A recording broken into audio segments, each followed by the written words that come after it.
The dark before the light. There is a moment, just before the sun breaks through the velvet curtain of the night, when the world seems to stand still. A moment when the darkness hangs heavy with anticipation of the approaching threat of the sun. The stillness of surrender, a final breath before being chased across the expanse of the sky before being extinguished completely by the light. Adele finds herself holding her own breath as the sky begins to shift, the stars already beginning to fade in the horizon. Adele lets her breath out slowly as the forest around her releases its own with a cool breeze that wisps and curls through the leaves. She closes her eyes for a moment to listen as the forest comes alive around her. She breathes deep as the scent of the earth fills her lungs. She can see the dewdrops in her mind, as they settle on thin blades of grass.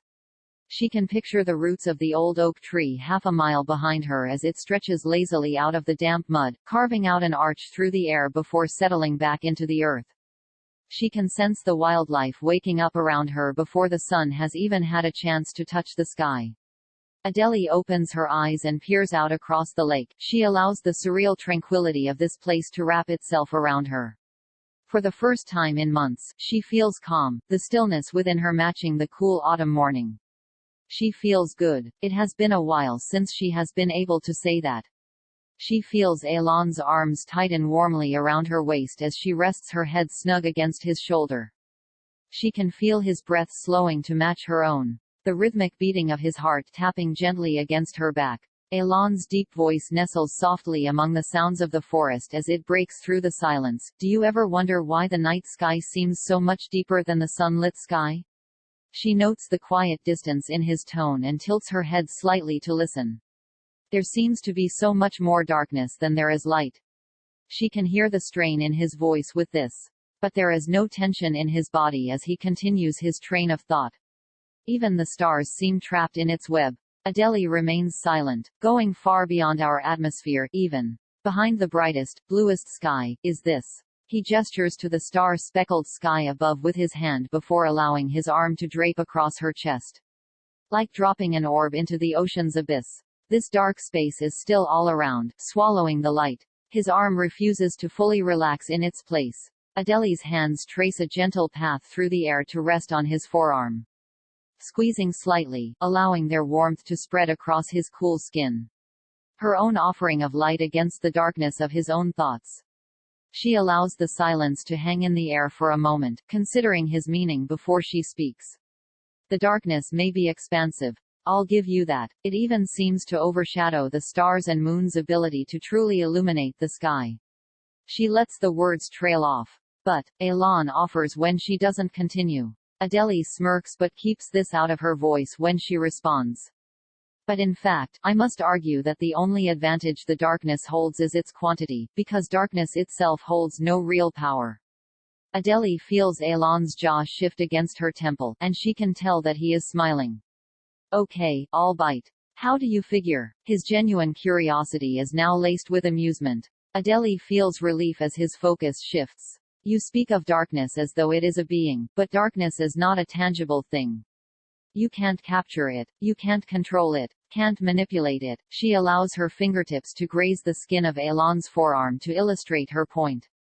His warm skin prickles with the contact but he remains still. Darkness only exists in the absence of light. Adele lets this thought hang in the air around them. Elan's arm relaxes as his own fingers begin to draw absent lines against her shoulder. He is deep in thought. But striking a match in a dark room is only temporary relief from the dark. The flame can't exist for more than a minute or so before being consumed by the darkness. Something in his voice has changed. He is loosening now, enjoying the debate. Ah, but we are no longer cavemen agonizing over a dying flame. We are far more advanced than that. And consuming, is it? What a monster you have crafted out of the dark. Elan is laughing now and wraps his arms tightly around her before planting a kiss on her temple. Another gust of wind interrupts the air around them and Elan pulls the blanket around them. She traces the edge of the wool before allowing her focus to trail back to the lake. Where a different sky is breaking open in front of them. Maybe your night sky seems all-consuming, but this. She allows her words to be lost to the wind. The sky is. A song for the lonely Kaavan was the world's loneliest elephant. He had been the only elephant in a zoo for years before finally meeting Saheli, and decades later when she passed he was once again left alone for many years.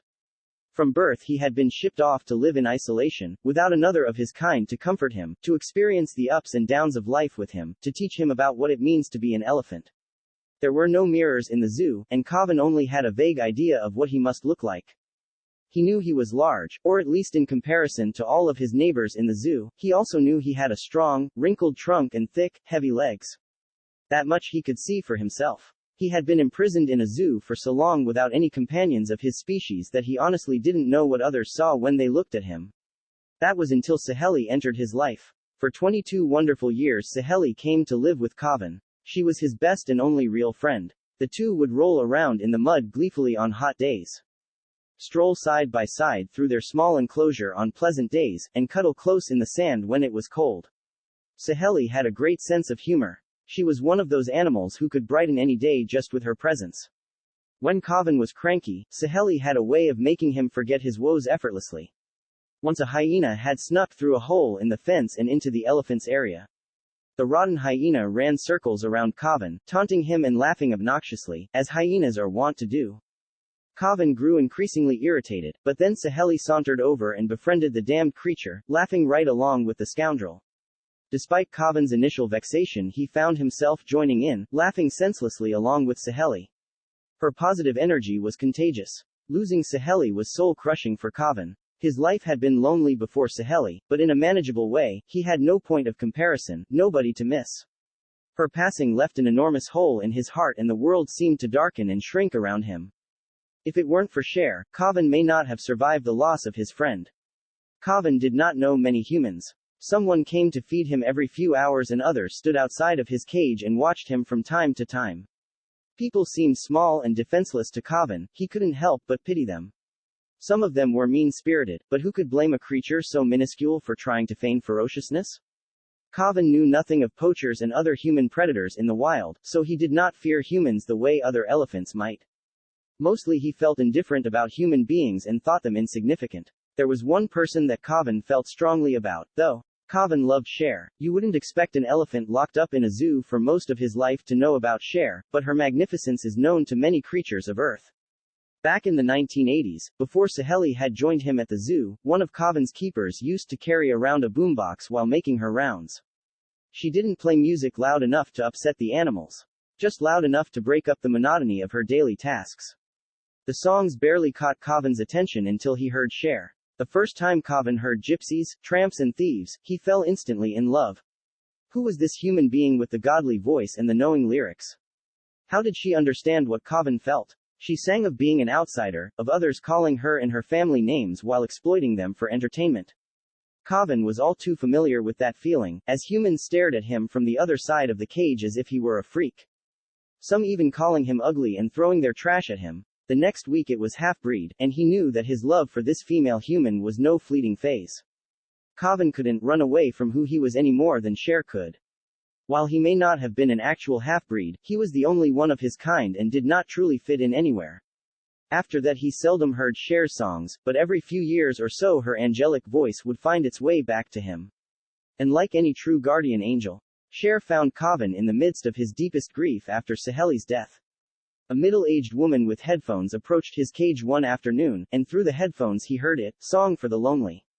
He suddenly realized his love for Cher was not one-sided. She had to have written this song for Kaavan. He was the definition of loneliness. He'd been hoping and praying for weeks for some sign that there was anyone out there who cared about him, and now he could faintly hear his beloved over this woman's headphones telling him, "I'll be by your side." 8 more years dragged by, each day longer and lonelier than the last.